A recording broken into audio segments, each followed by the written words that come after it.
The forest was pitch black that night, except for the narrow beams of our flashlights cutting through the darkness.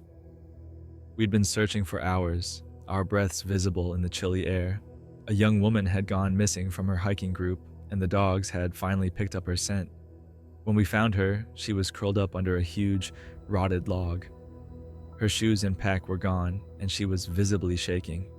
Her eyes were wild with fear, and she couldn't stop looking behind us.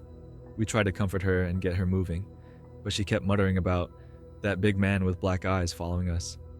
I tried to reassure her, thinking it was just shock making her see things. The forest was quiet, and there was nothing out of the ordinary. But as we walked, her anxiety grew.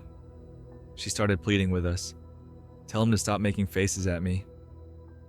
I looked around, but there was nothing there. Then she suddenly stopped and yelled into the trees, "Leave me alone. I'm not going with you." Her sudden outburst made me uneasy. We managed to keep her moving, but then I started hearing something weird. Almost like rhythmic coughing, but deeper and unsettling. It seemed to come from all around us.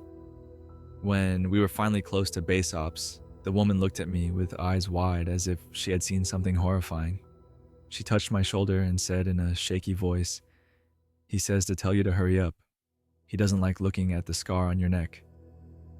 My heart skipped a beat. I have a small scar at the base of my neck, mostly hidden under my collar.